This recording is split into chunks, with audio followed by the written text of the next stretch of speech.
설교 준비를 하다가 인터넷에서 재밌는 글 하나를 발견했습니다. 그 제목이요, 초등학생의 엉뚱한 시험 답안지라는 글이었습니다. 여러분들 한번 같이 맞춰보시겠어요? 선생님이 이런 문제를 냈습니다. 올림픽의 운동 종목에는 괄호를 4개 만들어서 이것이 있다 라는 문제였습니다. 선생님께서 이제 원하시는 답은 올림픽의 종목에는 마라톤, 수영, 달리기 이런 것들을 원하셨는데, 한 초등학생이 이렇게 답을 썼습니다. 올림픽의 운동 종목에는 여러 가지가 있다 라고 적었답니다. 또 이런 문제가 있는데요, 어떤 일을 마음먹고 3일을 넘기지 못하는 뜻을 가진 사자성어는 이라고 문제를 제시하고 그리고 괄호 3괄호 이렇게 썼습니다. 그럼 답 다 아시죠? 작심 3일입니다. 한 학생이 이렇게 답을 적었습니다. 작은 삼촌이라고 썼답니다. 세 번째 문제가 있는데요, 이런 문제였습니다. 찐 달걀을 먹을 때는 이것을 치며 먹어야 한다 라는 문제였습니다. 정답은 뭘까요? 소금이죠. 한 학생이 이렇게 썼습니다. 찐 달걀을 먹을 때는 가슴을 치며 먹어야 한다 라고 답을 적었답니다. 앞에 있는 두 문제는 저도 그냥 같이 웃으면서 흘려 넘겼는데요, 세 번째 오답이 오묘하게 하나님께서 주신 음성처럼 제게 들려졌습니다. 우리가 이 소금된 역할을 제대로 감당하지 못하면 이 세상이 마치 답답해서 가슴을 치는 것과 같이 또 한탄하고 비탄에 빠지고 도탄한 삶을 살아갈 수밖에 없구나 라고 하는 음성처럼 제게 들려졌기 때문입니다. 사랑하는 성도 여러분, 그래서 오늘 본문의 이 말씀이 너무나 중요합니다. 한 구절밖에 되지 않은 매우 짧은 본문이지만 예수님께서는요, 이 본문을 통해서 다시금 우리가 부여받은 정체성이 무엇인지, 그리고 그 부여받은 정체성으로 어떻게 이 세상 가운데에 녹아지고 살아가야 하는지를 명확하게 말씀하고 계시기 때문입니다. 예수님께서는요, 팔복의 말씀을 통해서 제자가 무엇인지를 계속해서 가르쳐 주셨습니다. 단순한 8개의 복 선언이 아니라 제자도라는 이름으로 우리 가운데 주어진 말씀임을 우리 몇 주간의 설교를 통해서 함께 나누었습니다. 심령이 가난한 자부터 의를 위하여 박해받는 자까지 예수님께서 하나하나 항목을 세세하게 그리고 꼼꼼하게 가르쳐 주신 이유는 그것이 너무나 중요한 우리의 신분임을 가르쳐 주시기 위함이었고, 더욱이 그것을 어떠한 경우에라도 오해하거나 곡해하지 않을 수 있도록 예수님께서 친히 가르쳐 주신 내용이 바로 팔복의 말씀입니다. 그리고 그 팔복이 다 선언되고 난 이후에 예수님께서는 다시금 제자들에게 이 말씀을 허락해 주십니다. 오늘 본문 13절부터 16절까지 말씀은요, 예수님께서 제자도를 깨달은 이들, 다시 말하면 자신에게 부여된 정체성이 무엇인지를 잘 알고 인식하고 그리고 그것을 살아갈 준비와 결단이 있는 자들에게 주시는 말씀입니다. 첫 번째로 우리가 소금이라는 정체성에 대해서 함께 오늘 말씀을 통해서 은혜를 나누려고 하는데요, 먼저 우리가 이 말씀을 나누기에 앞서서 예수님께서 누구에게 이 말씀을 하셨는가를 알아보는 게 굉장히 중요합니다. 오늘 이 앞선 본문에 보면 마태복음 4장 25절인데요, 이렇게 기록되어 있습니다. 갈릴리와 데가볼리와 예루살렘과 유다와 온 요단강 건너편에서 수많은 무리가 따르니라. 예수님께서 계신 그 자리에 지금 수많은 무리가 있다라고 마태는 보여주고 있습니다. 이 사람들은 누구냐면요, 예수님의 가르침을 통해서 깨달음을 얻은 사람들, 또 천국 복음의 전파의 소식을 듣고 그리고 모든 병과 약한 것을 고치신 것을 목도함으로 예수님 곁에 한번 서볼까 결심했던 사람들입니다.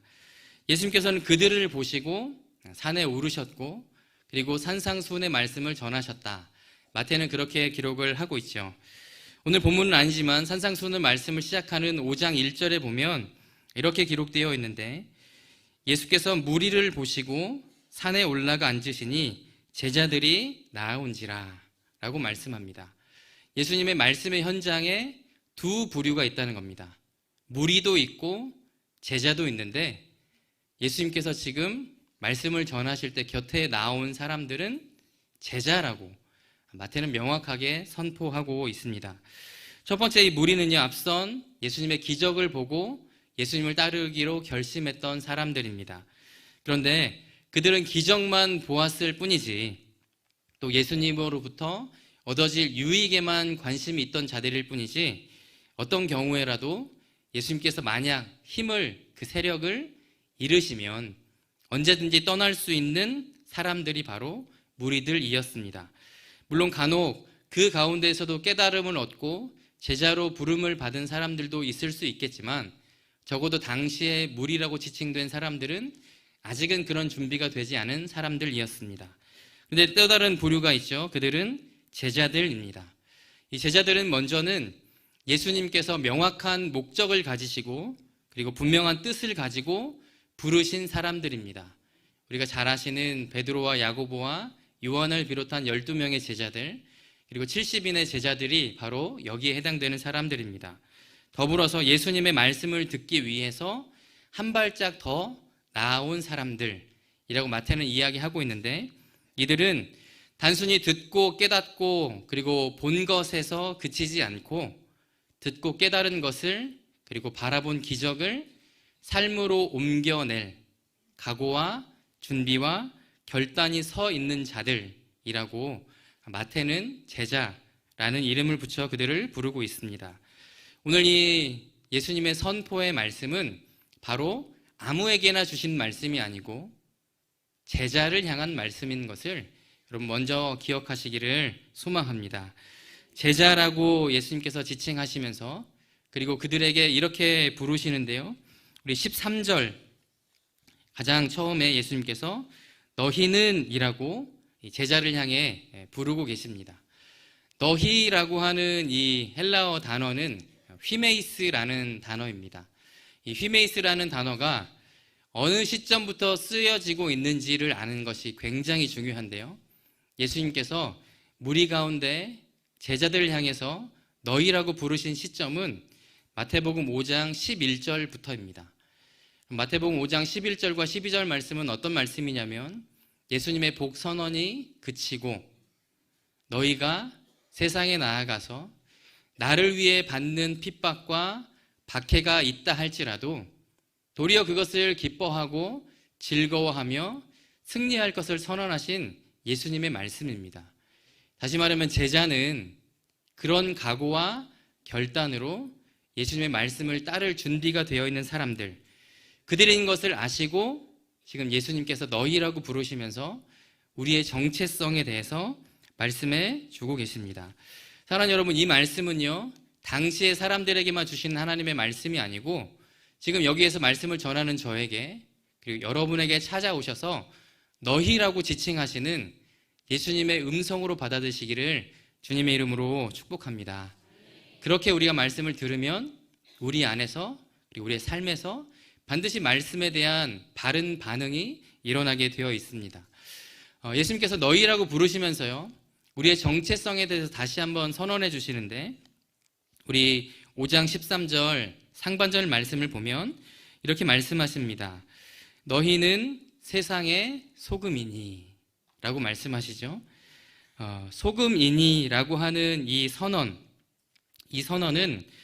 헬라어로 에스테라는 단어를 쓰는데요. 요한복음에 보면 예수님께서 자기 선언을 하시죠. 7번의 자기 선언을 우리가 흔히 에고 에이미라는 말을 아마 들어보셨을 겁니다.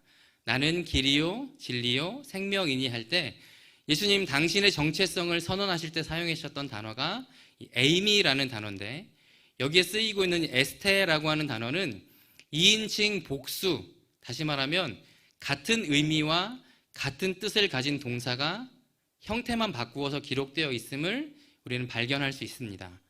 너희라고 부르시면서 우리가 예수 그리스도의 제자로서 하나님 안에서 어떤 정체성을 가지고 하나님께서 어떤 정체성을 따라 살아가야 할지를 알고 살아가야 되는 우리의 존재론적인 가치에 대해서, 존재론적인 우리의 정체성에 대해서 지금 선언해 주고 계십니다. 부르셔서 너 이거 해, 저거 해 라고 먼저 맡기지 않으시고 다시금 우리가 어떤 존재인지를 예수님께서 말씀해 주고 계시는 거죠. 근데 굉장히 특별합니다. 세상의 소금이다 라고 예수님께서 말씀하시는데 이 단어는요, 현재 직설법으로 기록되어 있습니다. 현재 직설법으로 기록되어 있다는 말은 어떤 의미냐면 소금이 아직 아닌데 소금이 되라, 이런 의미가 아니라는 겁니다. 전에는 소금이었는데 지금은 소금이 아니다, 이런 뜻도 아니라는 겁니다. 이미 소금이고 계속해서 소금이어야 함을 예수님께서 지금 선언해 주고 계시다는 거죠. 사랑하는 여러분, 우리는 이미 소금입니다. 그리고 주님 다시 오실 그날까지 끝까지 소금으로 살아가야 할 자들입니다. 그것을 아는 자들은 소금으로 살아갈 수밖에 없다라고 예수님이 말씀해 주고 계시죠. 이 소금이라는 단어가 신약 성경에 4개의 본문 그리고 딱 9번밖에 쓰이지 않는 아주 적게 사용된 단어 중에 하나입니다. 그런데 적게 사용됐다라고 그 효용이나 가치가 떨어지는 것은 아니고 굉장히 폭넓은 상징성을 가지고 이 소금이라는 단어가 사용되었습니다. 소금의 역할을 굳이 배우지 않아도 아마 여러분 어느 정도는 다 아실 겁니다. 소금에는요 5가지 역할과 기능이 있다라고 이야기하는데 첫 번째는요 생명을 유지하는 역할이 소금에 있습니다. 이 소금은요 물이나 불이나 곡식과 같이 우리 삶을 유지하기 위해서 필요한 필수 요소라고 사람들은 생각해 왔습니다. 그도 그럴 것이 왜냐하면 우리의 몸 안에는 적정선을 유지해야 하는 염분이 필요한데 그것을 얻을 수 있는 유일한 방법이 바로 소금이기 때문입니다. 생명을 유지하기 위해서 이 소금이 반드시 필요하다는 거죠. 두 번째 소금의 역할은 방부제 역할이었습니다. 그럼 염장이란 말 들어보셨죠? 염장 지른다 이럴 때 쓰는 말 말고 염장, 우리가 이 물품을 오랫동안 보관해서 먹을 수 있도록 하는 염장, 그것이 곧 소금의 역할이었고 이 음식의 부패를 방지하는 역할이 소금에게 있었습니다. 세 번째는요, 우리가 지금도 잘 사용하고 계시는 맛을 내는 역할입니다. 음식을 다 만들고 우리 주부님들 어떻게 하시죠? 간을 보시잖아요. 간을 보는 이유가 뭡니까? 이 음식이 제대로 된 빛깔을 품을 뿐만 아니라 제대로 맛을 갖고 있는지를 확인하는 절차가 간을 보는 일입니다. 소금이 이 간을 낸다는 거죠. 특별히 학자들은 단맛, 신맛, 쓴맛은 자연에서 얻어질 수 있는 여러 가지를 통해서 그 성분을 추출할 수 있는데 오로지 짠맛은 소금을 통해서만 얻을 수 있다라고 이야기하고 있습니다. 맛을 내는 유일한 역할을 하는 것이 소금이라는 겁니다. 네 번째 역할은요, 치료제 역할인데요. 고치는 역할이죠. 유대인의 문헌에 보면 치통을 소금으로 고쳤다라는 기록이 있습니다. 저도 굉장히 공감이 되는데 어린 시절 아버지와 함께 목욕탕에 가면 항상 이렇게 큰 플라스틱 통에 굵은 소금이 담겨 있었습니다. 아주 이제 어린 시절이었기 때문에 당최 목욕탕과 소금이 어떤 연관성이 있는가 저는 몰랐는데 유대인의 문헌에 이런 기록이 있다는 것을 보고 알게 되었습니다. 여러분 아시죠? 치약이 보편되기 전에 다 손으로 소금을 묻혀서 이를 닦았던 경험들이 아마 있는 분들도 계실 겁니다. 성경에도요, 단순히 치통뿐만 아니라 신생아를 소금으로 문질러서 그 신생아를 깨끗하게 했다라는 기록이 에스겔 16장 4절에 보면 기록이 되어 있습니다. 마지막 이제 소금의 5번째 역할은요, 순결한 희생과 정결을 상징할 때 쓰입니다. 그래서 소재에는 정결할 때 정결하게 하는 소금을 반드시 뿌려야만 했습니다. 제가 세세하게 이 소금의 역할을 말씀드린 이유는 우리가 이런 역할을 감당해야 하기 때문입니다. 여러분, 우리가 세상에서요, 세상의 생명을 유지하게 만드는 그런 생명의 역할, 생명의 소금의 역할을 해야 합니다. 세상이 부패하지 않도록 우리가 그들의 부패를 막아야 하고 세상이 바른 그리고 온전한 맛을 낼 수 있도록 그 가운데 잘 녹아져야 합니다. 세상에 아픔이 있다면, 환도가 있다면 그 자리에 들어가서 그것을 고치고 회복해야 하고 세상을 정결하게 만드는 그 보증의 역할을 우리가 해야 한다는 거죠. 제가 이 소금의 5가지 역할을 말씀드리면서 한 단어를 반복적으로 이야기했습니다. 어떤 단어일까요? 세상이라는 단어입니다. 이것은 제가 드린 이야기가 아니고 예수님께서 먼저 선언하신 말씀입니다. 세상에서 그 역할을 감당해라 라고 예수님께서 말씀하셨습니다. 오늘 본문에 보면요, 세상이라고 번역되어 있는 이 헬라어 단어는 게스라는 단어인데 이 뜻이 좀 특별합니다. 세상 한가운데에서, 그리고 세상을 위하여서 라는 뜻을 이 단어는 품고 있습니다. 제가 어렸을 때부터요, 너희는 빛과 소금이다, 찬양을 통해서, 말씀을 통해서 그런 얘기를 굉장히 많이 들었는데 한동안은 이 말씀을 곡해했던 때가 있었습니다.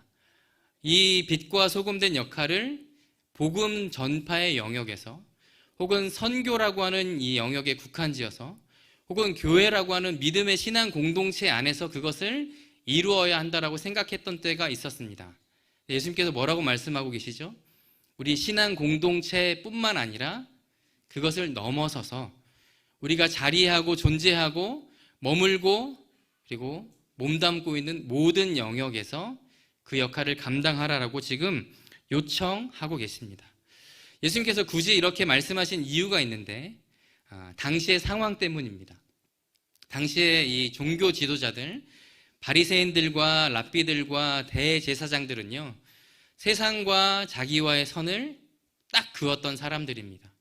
우리들만 정결하고 우리들만 성결하기 때문에 이방 사람들과 우리는 어울릴 수 없고 어울려서도 안 된다라고 생각하고 철저하게 벽을 그들과 세웠습니다.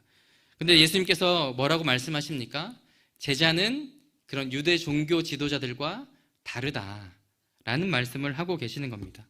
세상과 담을 쌓고 세상과 선을 긋고 세상에서의 삶과 교회 안에, 신앙 공동체 안에서의 삶을 다르게 사는 사람들이 아니라 어디에 있든지 소금이라고 하는 정체성을 가지고 소금의 역할과 그 기능을 해야 할 사람들이 제자라고 예수님이 지금 말씀하고 계십니다.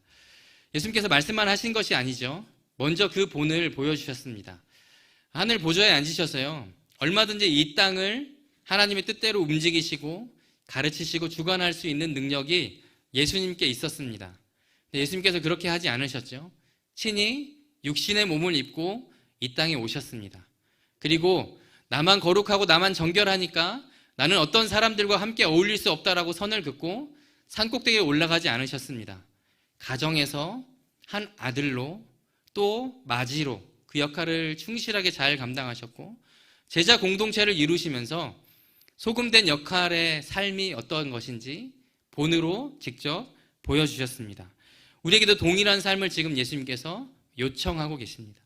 선을 긋고 세상과 담을 쌓고 나만, 나의 거룩함만 주창하는 것이 아니라 세상에 온전히 녹아들어서 세상의 생명을 일으키고 부패를 막고 맛을 내며 창조 본연의 모습으로 회복시키는 역할을 저에게 맡기셨고 그리고 여러분에게 맡기셨습니다. 우리가 이 부분에서요, 오해하지 않으셔야 되는 한 가지 중요한 부분이 있습니다. 이것은 무엇이냐면 세상 한가운데 있고 그리고 세상을 위해 존재한다라고 해서 세상의 방식이나 가치를 답습하라고 예수님께서 말씀하지 않으셨다는 겁니다. 세상의 방향성을 따라서 추구하라고도 말씀하지 않으셨다는 겁니다. 소금이 되라고 하셨다면 되어가는 과정 속에서 세상의 영향이나 또 세상의 가치를 새겨가고 그리고 담아내는 과정이 함께 갈 수 있었겠지만, 그럼 앞서 말씀드린 것처럼 우리는 이미 소금이다 라고 선언하셨기 때문에 그런 과정을 거칠 필요도 없고 그런 과정 속에서 변질되어서도 안 된다라고 예수님께서 지금 말씀하고 계십니다. 특별히 이 학자들은요, 소금이라고 하는 이 결정체를 염화나트륨이라고 하는데, 염화나트륨은 불변 결정이라고 이야기합니다. 그러니까 변하지 않는 결정이라는 거죠. 예수님께 우리를 소금이라고 부르시는 것은 이미 우리 안에 담아 놓으신 제자된 정체성, 우리에게 가르쳐 주신 말씀의 진리가 우리를 정의할 뿐만 아니라 세상 어떤 곳에 가서도 영향을 받지 않고 도리어 그 영향력을 행사할 수 있는 충분한 사람들로 먼저 인정하셨다는 겁니다. 사랑하는 여러분, 세상 속에서 그리고 세상 위에서 존재하지만 세상과 동화되지 않는 그런 바른 특질을 지니신 저 여러분들로 살아갈 수 있기를 간절히 소망합니다. 그리고 세상은 계속해서 합리와 효율을 지향하겠지만 우리는 합리와 효율을 지향하는 것을 넘어서서 하나님의 말씀에 귀를 기울이고 하나님께서 부어주신 영적 질서를 인정하고 세우는 바로 그런 사람들이 되어야 할 줄로 믿습니다.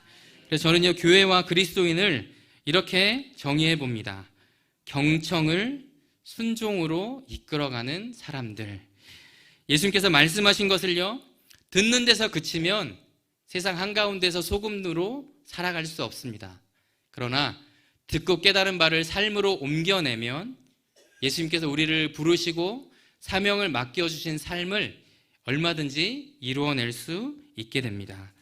근데 예수님께서요, 한 가지 우려의 말씀을 말씀하십니다. 너희가 만약 그 역할, 그 기능을 제대로 하지 못하면 어떤 말로를 맞이하게 되는가, 이렇게 말씀하시는데요, 우리 마태복음 5장 13절 하반절 말씀인데요, 우리 소금이 만일부터 같이 한번 읽겠습니다. 소금이 만일 그 맛을 잃으면 무엇으로 짜게 하리요? 후에는 아무 쓸데없어 다만 밖에 버려져 사람에게 밟힐 뿐이니라. 아멘. 여기서 맛을 잃는다 라고 하는 이 헬라어 동사가 모란데라는 동사를 쓰는데, 이 모란데는요, 특별한 의미를 가지고 있습니다. 첫 번째 의미는 몸이 건조해지다 라는 뜻입니다. 말 그대로 맛을 잃는다 라는 뜻과 동일하죠. 소금이 제대로 된 기능과 역할을 하지 못한다 라는 뜻입니다. 여기 한 가지 더 의미가 덧붙여지는데 이것이 훨씬 더 중요한 의미입니다. 이 의미는 어리석게 되다 라는 의미입니다. 여기서 어리석게 되다라고 하는 의미는 무엇이냐면 우리에게 부여된 정체성을 망각하는 것, 또 우리가 지키고 끝까지 따라야 할 바른 가치와 기준을 저버리는 것을 의미합니다.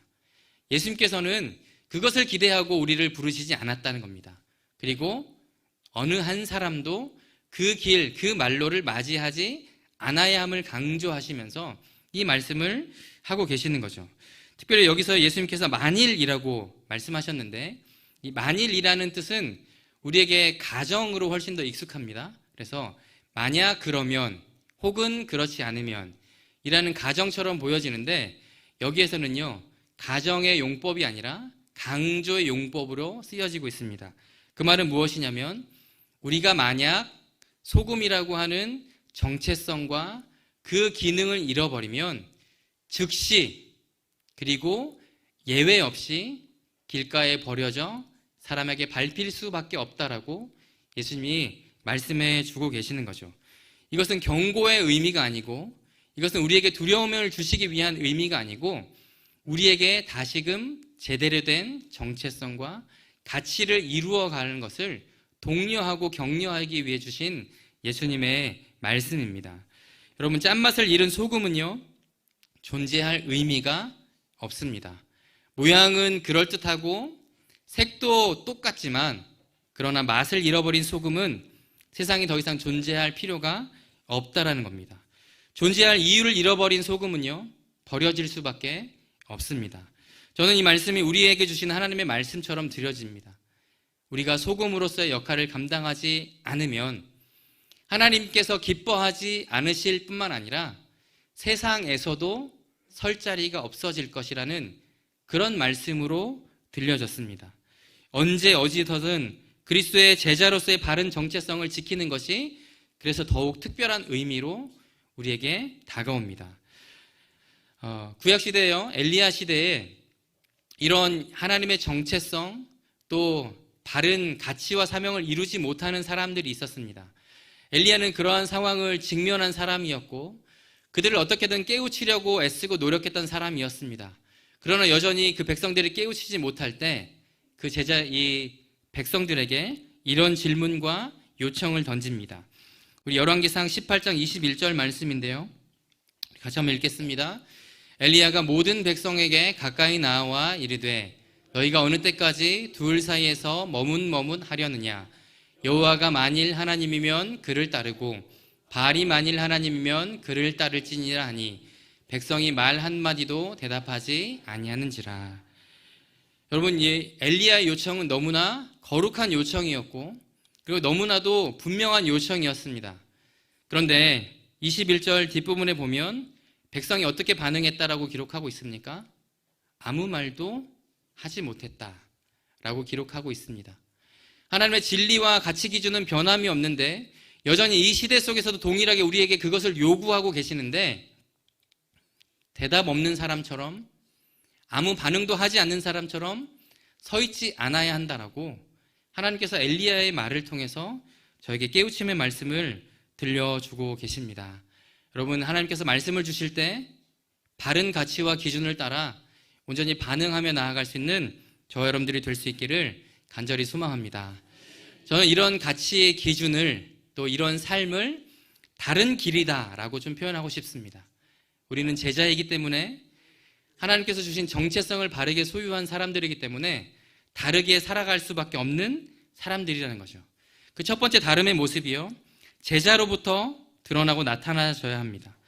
제자는 앞서 말씀드린 것처럼 말씀을 듣기만 하는 자들이 아닙니다. 말씀을 듣고 순종하고 그리고 그것을 삶으로 옮기고 증거하는 이들을 예수님께서는 제자라고 부르셨습니다. 우리의 제자됨을 확인하기 위해서 우리는 무엇을 해야 하느냐? 오늘 말씀의 제목처럼 내가 누구인지를 계속해서 물으셔야 됩니다. 나는 누군가? 나는 왜 이 자리에 있는가? 하나님께서 왜 내게 그 직분을 맡겨주셨고 왜 그런 역할을 하게끔 지금도 그 길로 인도해 가시는가를 묻지 않으면 그 정체성을 얼마든지 쉽게 잃어버릴 수 있다라는 겁니다. 제가 이제 괌에서 사역할 때요, 중고등부를 같이 담당했는데 굉장히 큰 행사 중에 하나가 고등학교를 졸업하는 이들의 졸업식에 참석하는 거였습니다. 그래서 아이들이 다니는 고등학교 졸업식 날이 되면 저는 이제 잘 차려입고 그 졸업식장에 갔는데요. 거기서 한 고등학교에서 마치 정말 인생의 교훈을 제가 얻었습니다. 영어로 이제 교장 선생님이 이 강단에 오르셔서 길게 연설을 하시는데 제가 영어를 잘해서 다 알아들어서 제 인생의 교훈이다 이런 말씀을 드린 게 아니라 한 가지 문구가 제 가운데 확 다가왔습니다.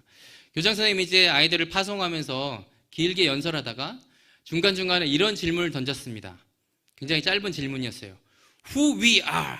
이런 질문인데 한글로 이야기하면 우리가 누구냐? 라는 질문이었어요. 우리가 누구냐? 이렇게 교장 선생님이 물으시면 학생들은 마치 약속이나 하듯이 뭐라고 얘기했냐면 그 학교가 이제 존 F 케네디 하이스쿨이었는데요. 이렇게 대답했습니다. 주먹을 불끈 쥐고 JFK 하이! 결연한 이 표정이 중요합니다. JFK 하이! 이렇게 하는데 제가 그것을 보고요, 그 온몸에 전율이 일었습니다. 사실 졸업생들은 여러분 그 순간이 끝나면 학교를 떠나는 사람들이잖아요. 더 이상 아마 평생 동안 선생님과 대면할 일이 없는 사람들도 대다수일 겁니다. 근데 그런 그들에게 교장님 너희가 누구인지를 물어보면서 너희가 어떤 교육을 받았는지, 이 학교에서 어떻게 변화되어 왔는지, 그리고 그 변화를 어떻게 우리가 품고 살아가야 하는지를 계속 묻는데 거기에 동일한 답을 하는 그 과정이 굉장히 감명 깊었습니다. 우리도 마찬가지 아니겠습니까? 내가 누구인지 묻고 계시다면 우리 스스로에게 계속해서 우리는 공통의 답을 하나님께 드려야 합니다. 우리가 누구입니까? 우리는 제자입니다. 우리가 누구입니까? 우리는 소금입니다. 그리고 이 공동체의 목소리가 하나님께 울려져야 하고 이 세상 가운데 퍼져야 함을 여러분 끝까지 기억하시기를 간절히 소망합니다. 두 번째 다름의 삶의 방식은요, 다른 길은 더 답게, 더 낮게, 더 낮게 사는 삶입니다. 세상이 오히려 교회를 염려하지 않습니까? 교회가 이래도 돼? 교회 다니는 사람들이 이래도 괜찮아? 라고 묻고 있는 아이러니한 상황을 바라보면서 저는 세상도 교회가 무엇을 추구해야 하는 공동체인지를 알고 있는데 이 교회가 우리 그리스도인만 그 가치와 기준을 모르고 있는 것이 아닌가라고 의문을 던져보게 됐습니다. 세상도 지향하고 세상도 바라보는 기대가 교회를 향하고 있는데 교회 안에 속한 우리들만 모른다면 여러분 이게 말이 되겠습니까? 그래서 우리는요 교회다움을 회복하고 제자다움을 회복하고 하나님의 백성다움을 회복할 수 있는 일을 최선을 다해 이루어 가야만 합니다. 이것이요 무엇이 기준이 되어야 하느냐? 저는 두 가지라고 생각하는데 첫 번째는 하나님의 말씀의 기준입니다. 세상의 수많은 것들이 다 변하잖아요. 변하지 않는 유일한 것은 오직 하나님의 말씀입니다. 변하지 않는 말씀의 기준을 둔다면 세상이 염려하고 세상이 때로는 지탄한다 할지라도 우리는 우리의 길을 갈 수 있게 됩니다. 두 번째는요, 하나님께서 세우신 영적 권위와 질서입니다. 하나님께서 분명히 아무에게나 아무 사람을 부르셔서 다 말씀하지 않으셨고요. 당시의 시대의 리더들과 또 목회자들을 부르셔서 말씀을 전해주셨습니다. 우리는 그 말씀에 귀를 기울여야 하고 그 세우신 영적 질서를 인정하고 존중하고 따라야 할 사명이 있는 자들입니다. 그것을 통해서 더 다움을, 더 낮음을, 그리고 더 나음을 이루어갈 수 있기를 축복합니다. 마지막 세 번째인데요. 세 번째 다름의 길은 대가를 치르는 일을 두려워하지 않아야 한다라고 하는 겁니다. 예수님께서 소금의 삶이 제자의 삶이 결코 쉽다라고 말씀하지 않으셨습니다. 도리어 세상은 우리가 소금으로 살아가면 살아갈수록 우리가 제자로 살아가면 살아갈수록 우리에게 더 거세게 대항하고 반발하고 적대적인 자세로 돌아설 것을 이미 말씀하신 바가 있습니다. 그럼 그때 어떤 마음으로 어떤 자세로 그 자리에 서시겠습니까? 이제 그만해야 되겠다. 더 이상 내가 이러면 설 자리가 없어지겠구나 라고 그 일을 그만두셔야 되겠습니까? 아니요, 도리어 예수님께서는 그 거센 대항을 마주하면 마주할수록 우리가 얼마나 제자된 삶을 바르게 이루어가고 있는지를 기억하고 도리어 그 상황을 즐거워하고 기뻐하라고 말씀하셨습니다. 그럼 제자의 삶을 이루어가는 여정 결코 쉽지 않으시겠고 또 가정에서 직장에서 또 다양한 공동체에서 우리를 적대하는 세력과 우리가 마주할 수 있겠지만 그러나 거기에 주저하지 마시고 소금의 사명, 제자의 사명 그것을 끝까지 이루어가는 믿음의 사람들로 세워지기를 우리 주님의 이름으로 축복합니다. 함께 기도하겠습니다. 하나님, 지금 이 시간 저희에게 말씀으로 찾아오셔서 우리에게 부여된 정체성이 무엇인지 또 우리가 끝까지 포기하지 않고 이루어가야 하는 사명이 무엇인지를 알게 하시니 감사드립니다. 주신 말씀을 따라 세상과 타협하지 않고 세상의 기준과 그리고 세상의 가치에 휩쓸리지 않으며 소금이라는 명확한 정체성을 따라 제자된 사명을 온전히 이루어가는 저희 모두가 되게 하여 주옵소서. 결코 이 일이 쉽지 않겠지만 확고한 믿음과 영적 민감함과 그 하나님께 세우신 질서를 존중하고 순종함으로 끝까지 그 좁은 길을 따라 걷게 하시고 온전한 그리스도인의 면모를 나 자신에게 그리고 온 열방에 드러내고 선포하게 하여 주옵소서. 그렇게 인도하실 하나님을 찬송하오며 예수님의 이름으로 기도드립니다. 아멘.